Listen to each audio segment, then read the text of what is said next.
Why the hell did he go knees deep into that as if he was writing a sociology dissertation for a university graduate degree? I could not tell you.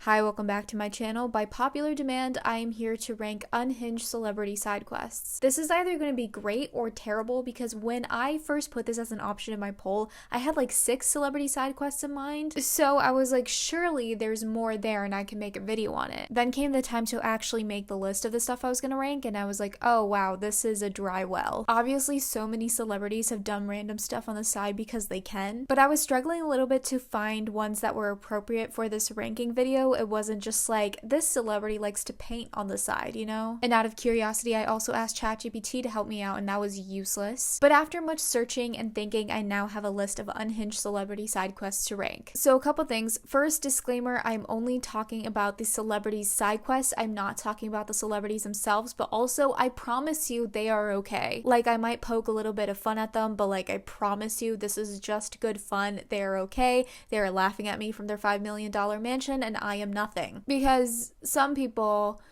need to remember that. Secondly, it seems that some people were a little bit confused as to what I meant by side quests. So just to clarify, I know that a lot of people would know side quests in the context of video games where there's a side task or mission to do. But also side quest has been used in various contexts on the internet to mean like side hustle or hobby or endeavor. So in this video, that's what I mean by celebrity side quests. It's basically just a celebrity doing any sort of side hustle or hobby or endeavor that doesn't have to do with their main job. Lastly, I'm gonna go over the tiers. At the top is unhinged or not slay. So like regardless of how off the rails it is, it's still a slay. Like, it's either really impressive or it's unhinged in the best way possible or there's some good to it. Second is never let them know your next move, purely for the side quests that are just incredibly random and unexpected, like not necessarily good or bad. The third tier is bizarre business bonanza.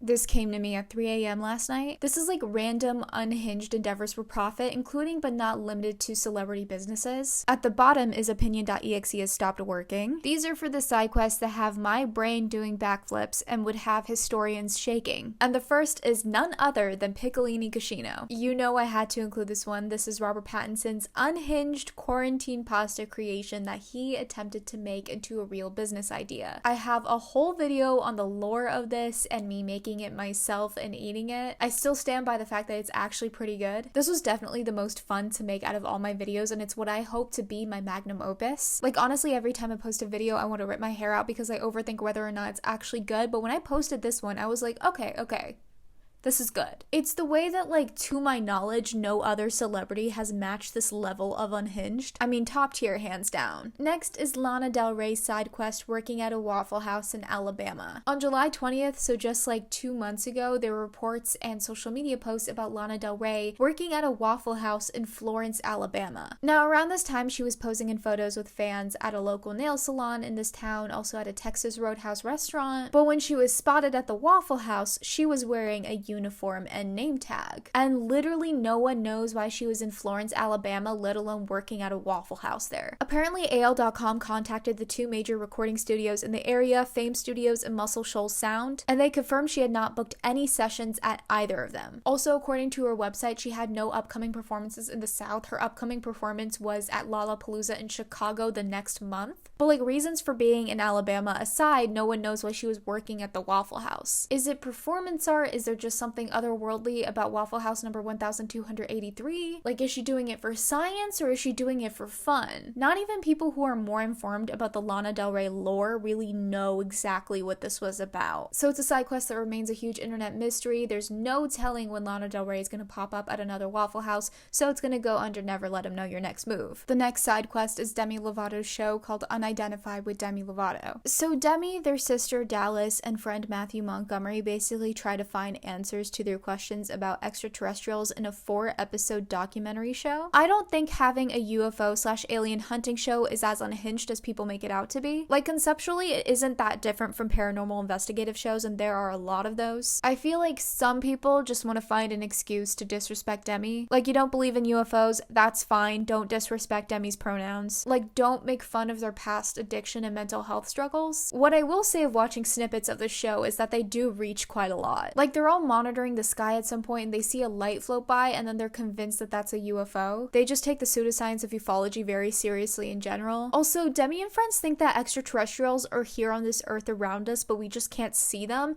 And at some point I was like, but how do you know they're not ghosts? I just had so many questions. This show is very unexpected because Demi is a mainstream musician, but also my brain feels like scrambled eggs trying to make sense of what happens in it, so it's gonna go at the bottom. The next side quest is Emma Watson being what she calls a book ninja. So Emma Watson, between the years I want to say 2015 and 2017, would go on public transit in New York City and London and just leave books there. She would plant books with notes from herself for commuters to hopefully find and read and pass along in order to encourage them to read and also follow her book club. Here's what people don't understand. I like to keep the books I read. I want to one day have a cute little mini library in my home. If I found a book that was A, a great book, and B, from Emma Watson, I would be fighting with myself over giving it up and passing it on. I just wonder how successful it was at actually being passed on for that reason. I know this is the most wholesome, least unhinged side quest, but it's a side quest nonetheless. And it's very Hermione Granger of her, and I'm here for it, so it's a slay. This next one I found after a lot of digging for more unhinged celebrity side quests, and it's about Hilaria Baldwin. She's an entrepreneur, wife of Alec Baldwin, aunt of Hailey Baldwin Bieber, and yoga instructor, but her side quest is doing yoga in strange places. She's done yoga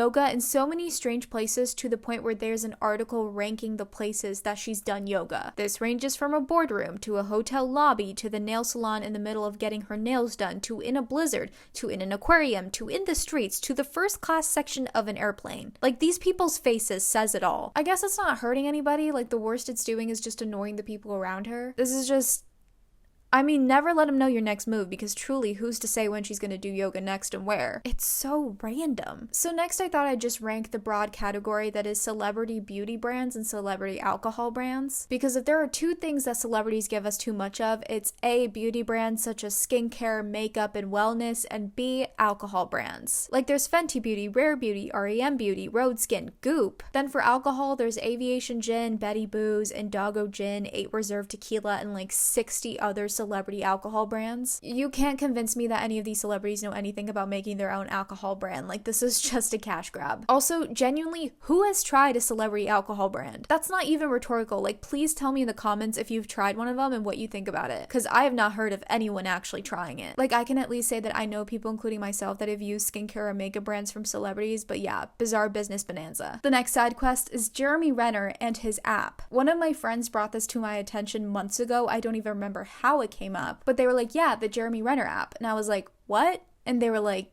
the Jeremy Renner app. And I was like, again, what? So we have to start all the way at the beginning here. It is March 2017 and Jeremy Renner releases an app called Jeremy Renner on Google Play, Jeremy Renner Official on the Apple App Store. In his words, he was looking for new ways to connect directly with his fans all over the world in their own shared environment. The app promises users access to exclusive photographs, music, contests, live streams, and more. Users could collect and buy stars that determine their place in a global ranking of fans, and they could also pay Jeremy Renner to unlock other features too. Imagine if he had just started an OnlyFans instead. The app was developed by Escapex, who had apparently also developed apps for other celebrities, but they basically tried to make it like Instagram, but for Jeremy Renner fans exclusively. And people used it. There were accusations of censorship and contest rigging, but the downfall of the app was that ultimately people found out that the app's alerts made it seem as if other users' replies to a comment had come from Jeremy Renner himself. So people ran with it, spurring a ton of rumors about Jeremy Renner, a ton of articles, and just ensuing mayhem in general. So Jeremy Renner had to kill the app. Danny Gonzalez and Drew Gooden have a glorious video about their experience on this app. But yeah, this was a bizarre business bonanza. Next is when actors Rob McElhenney and Ryan Reynolds bought the Wrexham Association Football Club and made a docu-series on it. So Wrexham AFC is a professional football club, soccer for my fellow Americans, based in Wrexham, Wales. According to the internet, they're one of the oldest football clubs. And in 2021, Rob and Ryan bought the sports team and decided to make a docu-series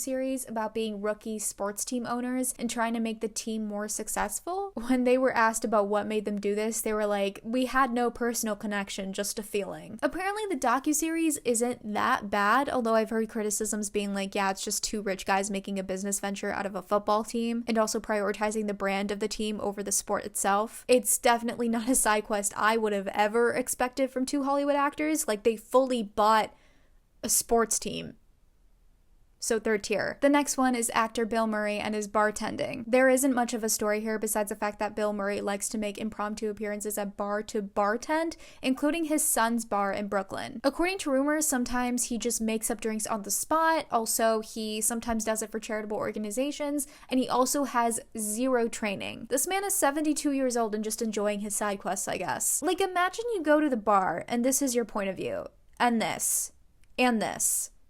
And this. I want to put it under never let him know your next move. Where will he appear next? And when? And what for? The next unhinged celebrity side quest is surely more unhinged than the last few, and it's Katy Perry collecting her friend's locks of hair. Back in 2013, I remember seeing an article that I had to dig up from The Cut that was titled, Katy Perry collects hair from her celebrity BFFs. Basically, she was at an iHeartRadio listening party for her album Prism, and then she revealed that one of her habits is collecting the locks of hair of her friends. For example, she said that she has the locks of hair of Miley Cyrus and Taylor Swift. And that's not all. She admitted to putting little bows on them and keeping them in her purse.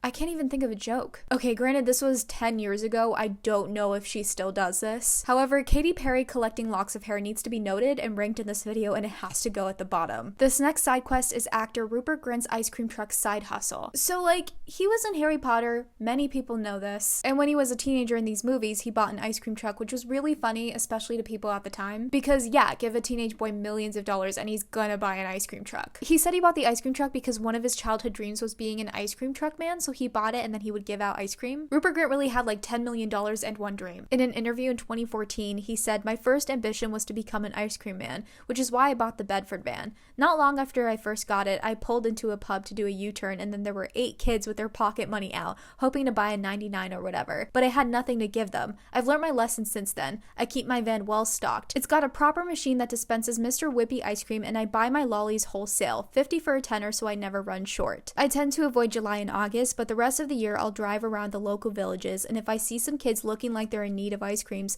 I'll pull over and dish them out for free. They'll say, 'Ain't you Ron Weasley?' And I'll say, 'It's strange. I get asked that a lot.'" I don't know if he does that still, but it's so wholesome. Like, he's giving out free ice cream. That's sweet, so I'm gonna put it at the top. The next side quest is one that I've also already talked about on my channel, Cole Sprouse's Tumblr social experiment. Why the hell did he go knees deep into that as if he was writing a sociology dissertation for a university graduate degree? I could not tell you. I went into detail about it in my ranking of 2012/2013 internet phenomena, where I arguably unnecessarily read out his posts. But long story short, Cole Sprouse, Jughead Jones, although Riverdale hadn't started yet, so he was Cody Martin, made a Tumblr account called Culture Concept where he would interact with fans a lot and post really unhinged things. Then one day he made a long ass post about how he was doing it for a social experiment and that he was gathering information about humans, and he kind of shamed his fans for engaging with him even though he was engaging back. He was a working actor and student at NYU at the time, and he was like, "Yes, this is what I want to do in my free time." It is an unhinged prank, and I can feel myself withering every time I try to read this post, so I'm going to put it at the bottom. So second to last is former basketball player and sports analyst Shaquille O'Neal and his laundry list of side quests. It started with me thinking that he was just a DJ on the side, but no, this man has done everything, and I mean everything. He's got a doctoral degree in education, was a DJ with Idris Elba, worked as a reserve police officer in various jurisdictions,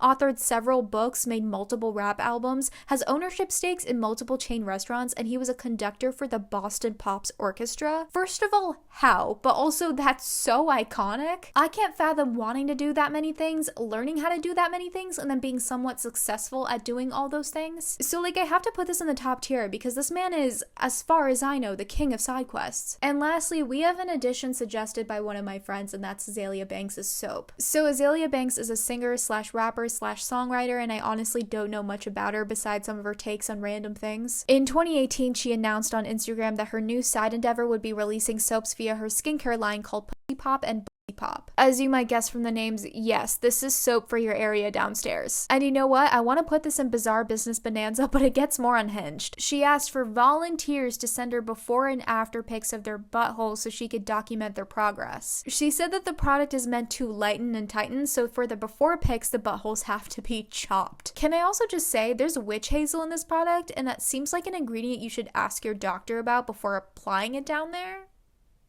But I don't know. I'm not a medical professional. That just surprised me. Yeah, that's going at the bottom. So yeah, that is my ranking of unhinged celebrity side quests. I Promise you that I did not intend for the top tier to include 3 people that were in Harry Potter and Shaquille O'Neal. It just happened. Let me know if I missed anything funny or unhinged in my search for stuff to rank. Don't forget to like this video and subscribe to this channel if you haven't already.